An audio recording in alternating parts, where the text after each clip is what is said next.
हाँ, गाँव में स्पर्श मतलब पकड़ नहीं होता है, ठीक है। कई की बेरा खात लगा दो गाँव में और वहाँ तो पकड़ ली, ऐसा माहौल हो जाए भैया, गा पकड़ मत लीजिए। Hello hello mike testing 1 2 3 4 5 hello. हाँ तो प्यारा कप्तान, आज के इस वीडियो में आप सभी का स्वागत है। और आज के इस वीडियो में अपन बात करने वाले भैया वर्णमाला के बारे में, मतलब बेसिकली हिंदी पढ़ रहे हैं वर्णमाला, तो इधर देख लो वर्णमाला पार्ट 1। इतना बड़ा आदमी ये, इतना बड़ा आदमी ने पार्ट 1 पढ़ा दिया, अगर तुमको देखना तो वो देख लेना। उसमें क्या करा है, उसमें वर्णमाला के स्वर जितने भी है, तो स्वर से रिलेटेड सारी प्रॉब्लम का सॉर्ट आउट अपन ने कर दिया वहाँ पे। आज क्या करेंगे, आज अपन नाचेंगे, आज नाचेंगे नहीं, आज अपन वर्णमाला में व्यंजन पढ़ेंगे। तो जितने भी व्यंजन है, व्यंजन से रिलेटेड सारे डाउट क्लियर करेंगे। तो आओ शांति से देखो, अगर स्वर पढ़ना है तो वहां जाके देखना, लेकिन इस वीडियो को देखने के बाद जाना। बीच में गद्दारी करने वाले मेरे को पसंद नहीं, I don't like this types of person. सुनो, इंग्लिश अच्छी ना। वर्णमाला, वर्णमाला क्या है, क्या है पता चले वर्णमाला पढ़ रही, कई पूछ ली वर्णमाला क्या है तो यही नहीं मालूम, तो इसलिए पहले वो याद करो। वर्णों के समूह को वर्णमाला कहते हैं। बहुत शानदार, बहुत ही शानदार, एक लाइन का नहीं आधी लाइन का। तो वर्णों के समूह को वर्णमाला कहते हैं। कौन से वर्णों के समूह को भैया, ये 52 वर्ण जो है, अनाराम, अनाराम और बाराखड़ी, यही क्या है, वर्णमाला है। तो इनके समूह को क्या बोलते हैं भैया, इनके समूह को क्या बोलते हैं, वर्णमाला बोलते हैं। अच्छा ठीक है, आ जाओ। स्वर, स्वर कितने होते हैं, 11। आ से पढ़ा है ना पिछले वीडियो में, वहां जाकर देखो, सब में ही बता दूं। तो स्वर 11 होते हैं, ठीक है, याद रखना। व्यंजन 33 होते हैं। तो आज के इस वीडियो में अपन, ये बाहुबली का पार्ट 2 है, इसमें व्यंजन ही पढ़ेंगे पूरे। 33 व्यंजन है, कौन है, कहां से है, कैसा है, क्या क्वेश्चन बन सकता, सब समस्या का समाधान बैठा तो हूं मैं। और संयुक्त व्यंजन 4 होते हैं। तो इनकी जो बात है, इनकी बात बाद में करेंगे। पहले आज जो मेन टारगेट है वो व्यंजन 33 होते हैं, इनको खत्म, मतलब खत्म, बात खत्म। फिर भले कोई भी कैसा भी प्रश्न पूछ ले, चाहे सर मैडम पूछ ले, चाहे रिश्तेदार पूछ ले, चाहे छोरी पूछ ले, कोई भी पूछ ले, ठीक है। तो आप इधर व्यंजन के बारे में सब खत्म। तो स्वर तो पिछले वीडियो में बताई दी अपन ने, 11 क्या है, परिभाषा सब। लेकिन आज व्यंजन पे फोकस है। तो इधर जिन वर्णों को बोलने के लिए स्वर की सहायता लेनी पड़ती है उन्हें व्यंजन कहते हैं, ठीक है भैया, मान ली तुम्हारी बात। और व्यंजन होते कितने, 33, ये भी मान ली। लेकिन बहुत लोगों को ये पल्ले नहीं पड़ी होगी कि जिन वर्णों को बोलने के लिए स्वर की सहायता लेनी पड़ती है। तो स्वर की सहायता कैसे लेनी पड़ती है, बताता हूं ना, रुको जरा। यहाँ क्या अपन क्या झक मारने के लिए खड़े क्या। तो मान लो कि ये लिखा का। अब ये का है, तो ये का क्या है, व्यंजन है। मैं मानता हूं आपकी बात की ये व्यंजन है, लेकिन इसमें आ जुड़ा हुआ है। आ कैसे जुड़ा, मान लो मैं आ हटा दूं तो ये आधा का बनेगा। कैसा बनेगा, ये ऐसा बनेगा, आधा का। इसके नीचे हलंत लग जाएगा। तो बहुत बार तुमने ऐसे शब्द देखे होंगे ना, उसमें स्वर नहीं होता है। तो जब भी आ नहीं जुड़ता है तो वो व्यंजन क्या होता है, आधा होता है। और आधा व्यंजन क्या व्यंजन माना जाएगा, क्या आधा ही माना जाएगा। तो उसको पूरा करने के लिए स्वर जोड़ना पड़ता है। इसलिए तो बोला है कि स्वर की सहायता लेनी पड़ती, बिना स्वर की सहायता के बोले नहीं जा सकते। लेकिन स्वर में ऐसा नहीं है, इनमें किसी की सहायता लेनी पड़ती। इसमें आ है तो आ है, आ को आप आधा लिखो तो कोई दिक्कत नहीं, पूरा लिखो तो उसमें एक अलग से नहीं जोड़ना पड़ता। लेकिन यहाँ पे आधा लिखोगे तो ठीक है, तो आप हलंत लगा दो, आधा लिख दो। लेकिन पूरा लिखना है, यदि एक व्यंजन को पूरा लिखना है, एक व्यंजन के वर्णों को पूरा लिखना, तो उसमें आ या फिर कोई भी स्वर जोड़ना ही पड़ेगा। तो इसीलिए तो यहाँ लिखा है स्वर की सहायता लेनी अत्यंत आवश्यक है। स्वाहा, हटाओ, कोई बात नहीं। नेक्स्ट, आगे बात समझ में। अब 33 है, बहुत सारे लोग भैया 33 कैसे गिनवा दो, ये लो यहाँ लिखा 33, तो यहाँ लिखा तो क्या स्टाम्प पे लिखा क्या, तो जोड़ लो नहीं भैया, क्या दिक्कत है। लेकिन जोड़ने से पहले मैं जुड़वा दूं, चलो। 5 10 15 20 25 गिन लो भले, 25 26 26 27 28 29 30 31 32 33 हो गए 33। अब इन 33 को क्या इधर उधर गपटसोला हो रहा था, सब महाभारत रामायण सब हो रही थी, इनको पल्ले नहीं पड़ रही थी, क्या हो रहा। तो इनको व्यवस्थित जमाने के लिए उन्होंने 3 भाग में बांट दिया है। और उनने बांटा नहीं बांटा, अपन तो 3 भाग में याद करेंगे। कौन कौन से, 1 2 3 और ये, बस। तो 3 कौन से, अभी जरा मैं बताता हूँ तुमको। 1 2 3 इतनी स्पीड में के लिए चल रहे हो मेरे साथ। तो ये यहाँ से लेके यहाँ तक, ये जो है ये पहला पार्ट है, ये दूसरा पार्ट है, ठीक है, और ये तीसरा पार्ट है, ठीक है। तो तीसरे से याद करेंगे। उष्म व्यंजन स और हा।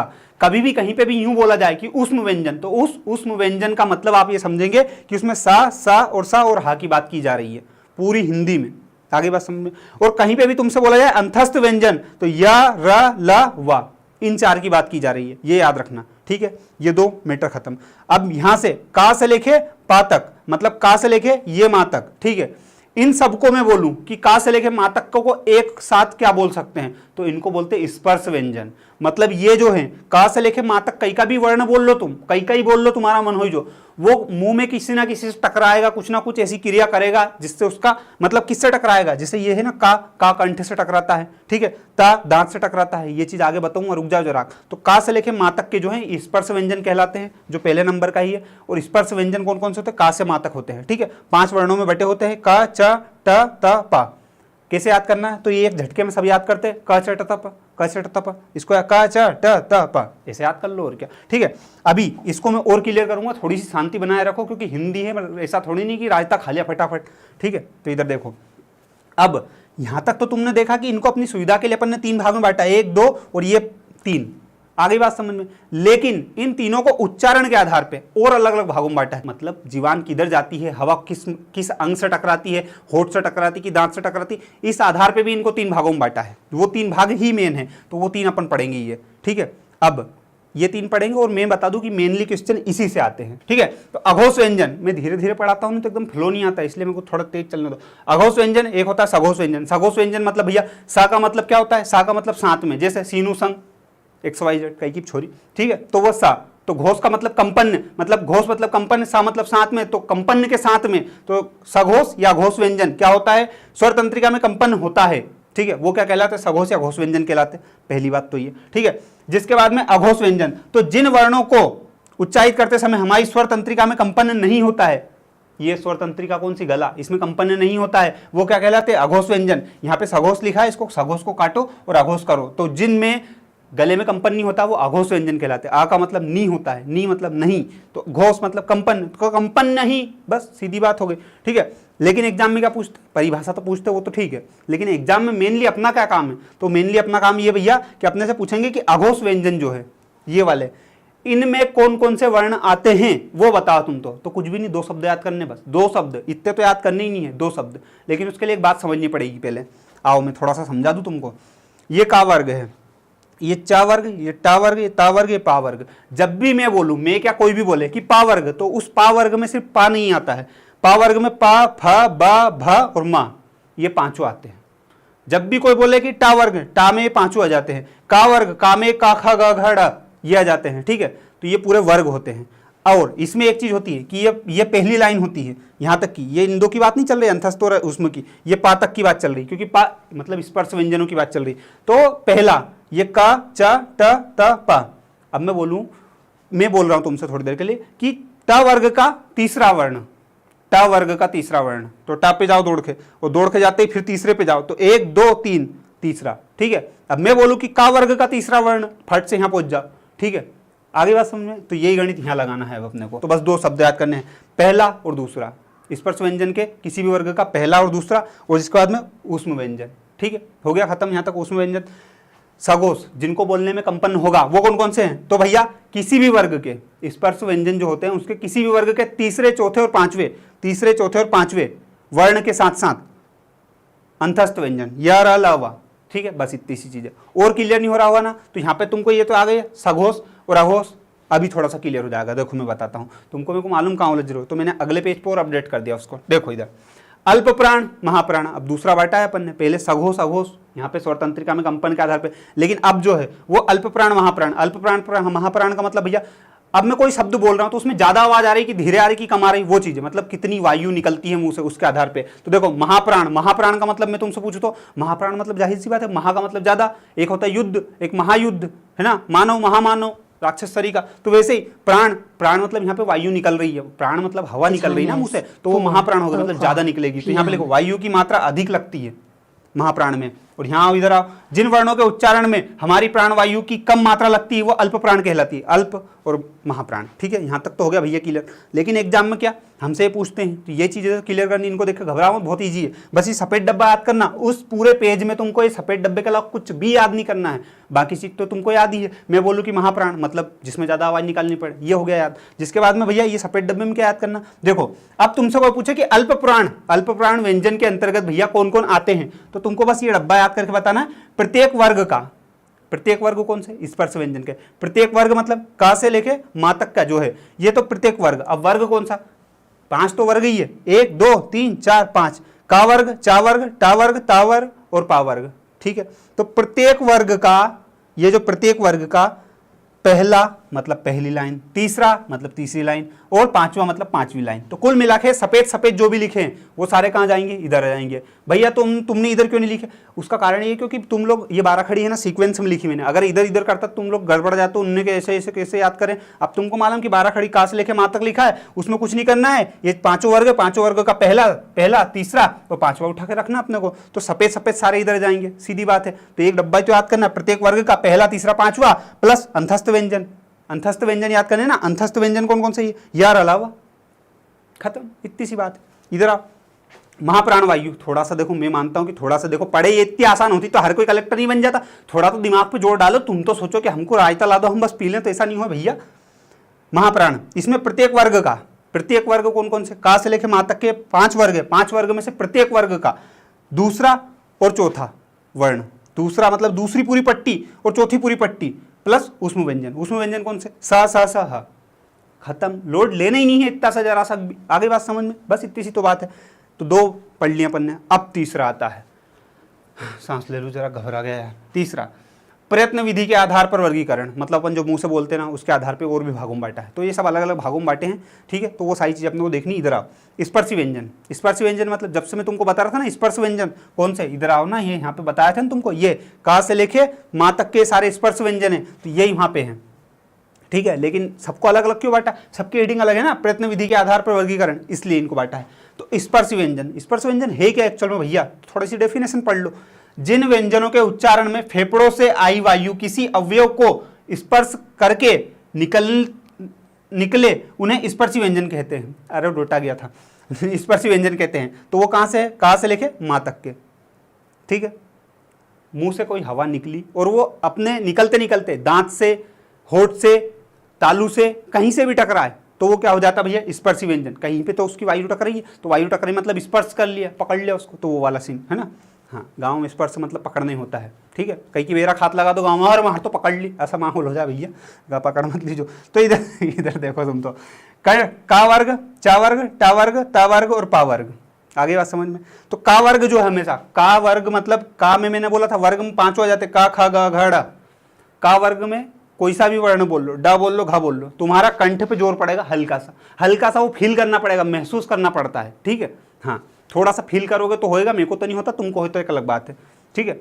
चा वर्ग जब भी बोलोगे तालव्य का ना कई चीज है भैया, तालव्य कुछ भी चीज नहीं है, तुम्हारी जीवान का जस्ट ऊपर वाला हिस्सा जो गोल गोल गुंबद सरी का, वही तालव्य, तुम्हारी जीवान उस पर टकराती, चा बोलो, छ जा उस पर टकराएगी जाके, और नहीं टकराए तो फिर इलाज करवा लेना, टाइम से कोई मतलब नहीं है, ठीक है। फिर टा वर्ग में कौन कौन से आते हैं, टा में फिर 5 जाते हैं, ठीक है। तो 5 आते हैं, तो ये मूर्धन्य क्या चीज है, मूर्धन्य है क्या चीज, तो तुम सोच लो यार क्या है, नहीं पढ़ रही पहले मैं बता देता हूँ। मसूड़े का मतलब समझते हो, अब मैं यहाँ बताऊंगा तो कहोगे भैया तुम यहाँ हरकतें करते हो बोर्ड पे, जैसे अपना दांत है, अब मैं दांत बताऊंगा तो यहाँ पे आगे दांत के ऊपर एक वाइट पट्टी सी दिखेगी, है ना, वो मसूड़े होते हैं। लेकिन उसके जस्ट अपोजिट मतलब दांत के अंदर के साइड जो होते हैं मसूड़े, अंदर के साइड जो मसूड़े होते हैं वही क्या होते हैं, मूर्धन्य होते हैं, ठीक है। तालू से लगा हुआ हिस्सा ही क्या होता है, मूर्धन्य होता है। ये मसूड़े जो दिखते हैं ना वो बाहर की साइड, ये जस्ट अंदर वाले मसूड़े क्या है, मूर्धन्य है। तो जब भी तुम टा ठा डा ढा अणा बोलोगे तो तुम्हारे ऊपर वाले जो दांत है उसके थोड़ी सी ऊपर तुम्हारी जीवान टकराएगी, ये तो मेरे को फील होता है। अब मेरे को फील होता, तुमको नहीं होता, तो फिर क्या मतलब, थोड़ी जेर खाओ, ठीक है। अरे मजाक कर रहा हो रहा, मेरे वीडियो देख के जेर मत खा लेना, कहीं का मर मुर जाओगे, मेरे माथे आओगे, मैं कहाँ से दूंगा इतना मुआवजा, ठीक है। ता वर्ग, ता था दा दा धन, दंत व्यंजन, ता बोलो, था बोलो, दा बोलो, दा न बोलो, कहीं भी बोलो, मतलब इनमें से कहीं का बोलो, ऐसा थोड़ा नहीं ये बोल दिया, तो इनमें से कहीं का बोलोगे तो तुम्हारे दांत से टकराएगा, आगे बात समझ में। जिसके बाद में ओष्ठ, पा फ ब भ म, पा वर्ग पूरा, ये वर्ग का मतलब समझते हो, पा मतलब पूरे 5 आ जाएंगे उसमें, तो पा वर्ग में से कहीं का बोल लो, माँ बोल लो, कहीं भी बोल लो, तुम्हारा होठ ज्यादा हलेंगे डूलेंगे, इधर उधर भगेंगे, करना क्या क्या कर देंगे, वो वाली चीज आ जाएगी, ठीक है। तो बस यही तो स्पर्शी व्यंजन, और क्या बता रहा था जब से मैंने बोली थी ना, आगे आएगा तो आ तो गया। संघर्षी मतलब भैया, संघर्षी मतलब पढ़ो ना भैया, क्या करो उसमें, जिन व्यंजनों के उच्चारण में वायु संघर्ष पूर्वक निकले उन्हें संघर्षी वर्ण कहते हैं।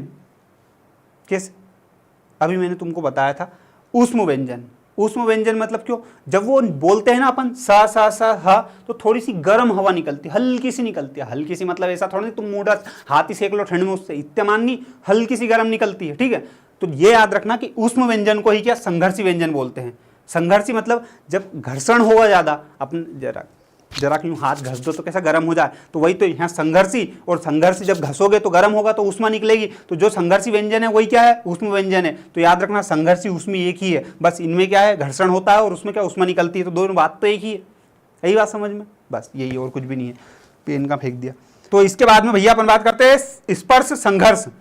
ये कौन से व्यंजन है, तो व्यंजन च छ ज झ है, मतलब च छ ज झ मतलब क्या, च छ ज झ। लेकिन इसकी परिभाषा पढ़ो कि कहना क्या चाह रहा है, जिन व्यंजनों के उच्चारण में जिह्वा तालु, तालु मतलब जीवान की जस्ट ऊपर वाला हिस्सा गुंबद शरीर का, तालु के स्पर्श के साथ साथ, मतलब तालु को तो स्पर्श करेगी, उसके साथ कुछ घर्षण भी करती है, घर्षण करती हुई आए तो ऐसी ध्वनियां स्पर्श संघर्षी ध्वनियां कहलाती हैं। अच्छा, चा चा बोलो, चा बोलोगे तो ऊपर जीवान तुम्हारी टकराएगी गुंबद पे और फिर वापस नीचे आएगी, यहाँ जगह आएगी, ठीक है। च छ ज और झ, ठीक है। अब वो नहीं आ रही तो फिर भैया क्या करे उसमें, लेकिन आएगी, ठीक है। तो उसी को क्या बोला जाता है भैया, स्पर्श संघर्ष, मतलब स्पर्श भी करती है किसको, तालु को, और संघर्ष भी करती है मतलब वापस नीचे भी आती है वो, ठीक है, घर्षण भी करती है हल्का सा। जिसके बाद में घर्षणहीन या अर्धस्वर, मतलब घर्षणहीन मतलब बिल्कुल घर्षण नहीं होता, कोई दिक्कत नहीं है, या उसको कह लो अर्धस्वर। तो अधिकतर बुक में इसको अर्धस्वर बोला गया है, लेकिन मैंने यहाँ पे घर्षणहीन भी लिखा है साथ में, क्योंकि बहुत कम बुक में या नेट पर कहीं पे घर्षणहीन भी बोला है इसको, ठीक है। इसलिए इसको अर्धस्वर ज्यादा याद करो तो तुम्हारा काम सही होगा। जिन ध्वनियों के उच्चारण में हवा बिना किसी घर्षण के बाहर निकलती जाती है वे घर्षणहीन ध्वनियां कहलाती हैं। थोड़ी बहुत मैं मन से पढ़ लेता हूँ हिंदी, ठीक है, तो इसलिए तुम उस पर मत जाओ, मेरे को क्या फील आना चाहिए। तो या और वाह, तो कुल मिला के अर्धस्वर, तुमसे पूरी हिंदी में अगर कोई पूछ ले कि अर्धस्वर कौन से है, तो या और वाह, कुछ भी नहीं, या और वाह। या फिर यूं कह दे कि घर्षणहीन व्यंजन कौन से हैं, तो कौन से, या और वाह, ठीक है। व्यंजन मतलब ये आते व्यंजन के अंदर है, लेकिन अर्धस्वर है। अर्धस्वर मतलब ना तो ये व्यंजन में आते हैं ना स्वर में आते हैं, इसीलिए ये व्यंजन में आते हैं, ये वाला सिस्टम। तो तुमसे कभी बोलते अर्धस्वर तो या और वाह, ठीक है, बस इतनी सी बात हो, कुछ भी नहीं है। ये याद रख लेना। भैया यार इतने सारे कैसे याद रखें, अरे तुम हटेक में मत मारा करो, भैया की कंडीशन भी तुम्हारे जैसी है, भैया का कोई याद नहीं होती चीजें।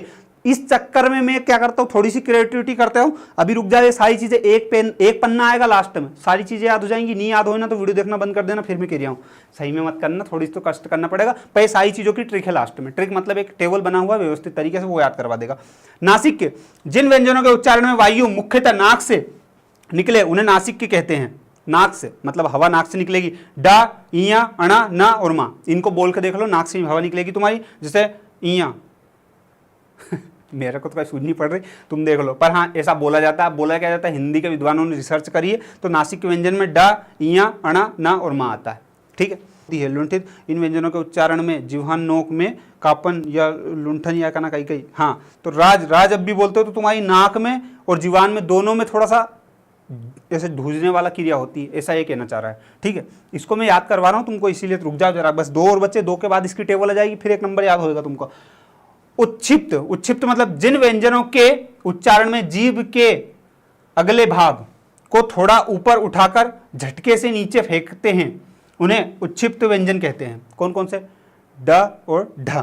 तुम डा बोलो, डा बोलोगे तुम्हारी जीवान ऊपर जाएगी, जीवान का अगला हिस्सा ऊपर जाएगा और वापिस फट से नीचे आएगा, ड और ढ, ठीक है। और नहीं बोलता है तो फिर मैं कुछ नहीं कर सकता। पार्श्विक, पार्श्विक मतलब जिन व्यंजनों के उच्चारण में जीभ तालु को छुए किंतु पार्श्व, पार्श्व मतलब बगल में से हवा निकल जाए उन्हें पार्श्वी व्यंजन कहते हैं। मतलब तालु को तो छुएगी ऊपर, लेकिन बगल से हवा निकल जाएगी, वो कौन सा, ला। ला जब तुम बोलोगे तो ला वो जीवान है जो ऊपर ही टकी रहेगी तुम्हारी, लेकिन बोल दोगे उसके बाद वो नीचे आएगी, ला। आई बात समझ में, ऐसा। अब वो तुम करके देखो ना, मेरे को हो रहा फील थोड़ा थोड़ा सा, इसलिए, ठीक है। तो कुछ भी नहीं है, प्रयत्न के आधार पर व्यंजनों को वर्गीकरण किया गया था, जो अपन ने अभी तक पढ़ा। ये सारी चीजें कितनी थी भैया, 7 8 थी, तो 7 8 है। ये रोमन गिनती में सूझनी पड़ती यार, 1 2 3 4 5 6 7 8 8 है, ठीक है। तो ये आटो जो हैं, ये आटो के लिखे हुए हैं क्या, एग्जाम्पल। अब जैसे तुमसे कोई बोले नासिक के, तो कुछ भी मत करो, इसका स्क्रीनशॉट ले लो, तुम्हारा काम हो जाएगा। उतनी सारी डेफिनेशन याद नहीं करना। अब तुमको नासिक के बोले तो तुमको यूं सूझ पड़ रही, जिसमें नाक से धुआं नहीं निकले, बीड़ी पीते जब निकलता हो, तो जब नाक से आवाज निकले, ठीक है, तो वो क्या हो जाता है, नासिक के हो जाता है। तो बस नासिक के एग्जाम्पल याद करनी ये वाले। लुंठित, लुंठित में रा, ठीक है। और उच्छिप्त, उच्छिप्त में डा और ढा, तो ये वाली चीज़ है, बस इतना शॉर्ट कर दिया। अब इससे ज़्यादा शॉर्ट क्या करूँ, क्या एग्जाम में मैं ही लिखे दूँ, क्या कर लूँ। ठीक है, तो देखो ये पूरी चीज़ें थी, मैंने मेरी तरफ से पूरे एफर्ट मारे और तुमको बता दी सारी चीज़ें। अब तुमको समझ में आया हो तो ठीक, बहुत अच्छी बात है, और नहीं आया हो तो एक बार और देख लेना, कोई दिक्कत नहीं। तुम्हारा अगर पढ़ाई का ज़्यादा ही मन है तो एप्लीकेशन डाउनलोड कर लो, उस पर और पढ़ाई हो जाएगी तुम्हारी। अपना एप्लीकेशन लिंक डिस्क्रिप्शन में। और कि नहीं हमारा पढ़ाई में मन नहीं लगता है तो एक दूसरा चैनल है जिसपे अपन रोस्टिंग वाला काम करते हैं, तो वो कर लो। तो तुमको पढ़ने वाला ऑप्शन, नहीं पढ़ने वाला ऑप्शन दोनों दे दिए। अब तुमको दिखे जो कर सकते हो तुम, और इतना झेल लिया उसके लिए बहुत बहुत धन्यवाद। और भी वीडियो इसका फर्स्ट पार्ट वो जरूर देख लेना, तो तुमको सारी चीजें क्लियर हो जाएगी। ठीक है, जय हिंद जय भारत, बहुत बहुत धन्यवाद इतना झेला इसके लिए।